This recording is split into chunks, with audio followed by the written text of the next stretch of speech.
they could find, the only one they could find is U.S. citizens, because that's what they have jurisdiction and control over. Okay, now I explain to people a million times what happened in 1988. It was the Soviet Union. One day, the Soviet Union was the second biggest power in the world. One day, on Monday morning, everybody woke up and it was gone. Now, they were citizens of what country then on that Monday morning? Were they citizens of the Soviet Union? No. They were people without a country, people without a government.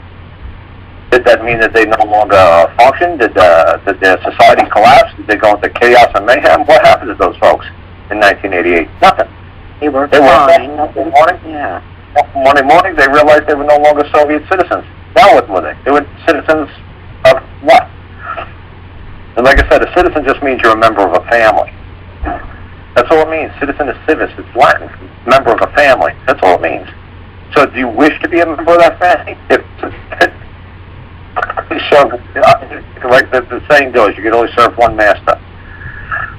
So I could only serve one family at a time. So all I could serve is the Lentzes. It's just like, say, the Mafia is a good example, like the Gambinos, or the Gambino family, or the crime family, stuff like that. You have to be only... The Genoveses. The Genoveses, right. Whoever, that you only abide by those folks' rules, standards, and conduct. Once you're a member of, like, say, the Genovese crime family or Gambinos, you don't care about being a United States citizen anymore. You don't care about the United States rules anymore. You don't care about their laws or their codes. The only thing you care about is the code of your family and the rules and laws and bylaws of your family. It's the same thing, like I said, with that Obamacare. What does it have to do with anybody other than somebody who claims that they're part of the United States family and that they're subordinate, and Daddy Obama is their daddy? What does it have to do with anybody who does not believe that Barack Obama is their daddy? And thank God, like I said, he said that on October 23rd at 8:18 a.m., he said the greatest gift our forefathers gave us was the right to self-govern.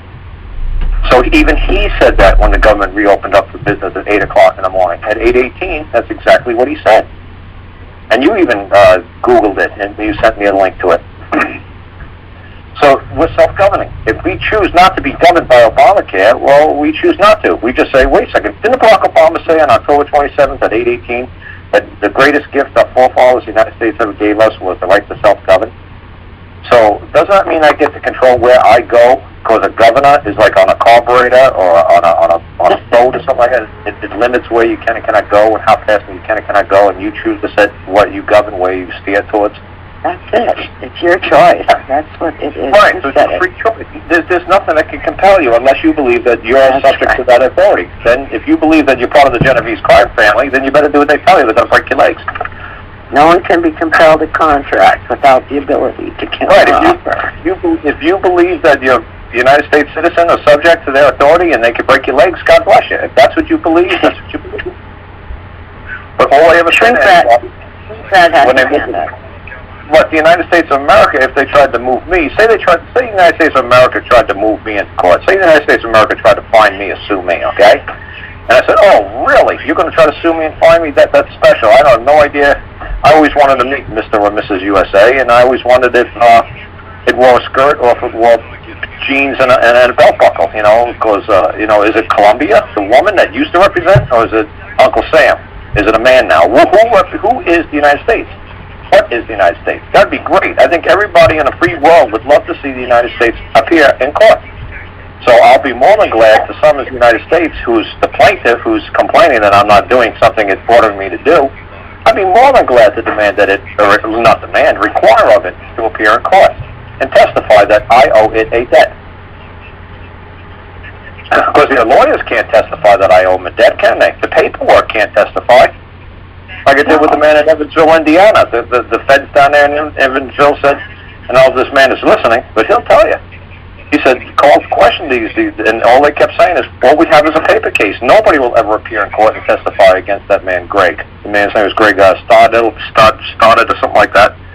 And he said, and the feds said, no. The only one who will ever appear in an IRS tax court will be you, Greg. Nobody else will. Nobody from the government will. Nobody will. We're just waiting for you to confess. That's what I try to tell people all the time. Nobody's going to appear in the United States tax court except you. It's all confession. And you're the plaintiff. When you're moving the tax court like that, if you challenge an IRS tax assessment, they give you a petition. They petition us in an IRS federal tax court. So who's ever the petitioner is also the plaintiff. So the defendant doesn't have to say a word. So you're the only one appearing. So thank God, before I met him for a year and a half, he never entered into a plea. He never said he was guilty, not guilty, no contest. Thank God. He never opened his mouth and never answered to anything. It made my job a lot simpler. Because at that time, he was still acting as a defendant. Because he never said anything to anybody. So on his paperwork, he's United States of America versus him. And that was great. And I said, great. And I said, I'm going to love seeing the United States of America appear. I'll definitely come back to Indiana, and I want to witness this. Because he's going to he has the right to cross-examine his accuser. He's got the right to cross-examine the United States of America. It did not say the IRS versus Greg. It did not say the United States Department of Treasury versus Greg. It said the United States of America versus Greg. So the plaintiff must appear. It's an ancient rule. It's been going on for tens of thousands. It's been going on since caveman time. If somebody said that somebody did something wrong, that caveman better appear. And he better point the finger and say, that man did me wrong. His friend can't say he did him wrong. He's got to say he did him wrong. That's why dead men tell no tales. That's why they say sometimes it's better just to kill the guy that you did wrong, because he's the only one who's ever going to be able to appear in court and point a finger at you across the room and say you did him wrong.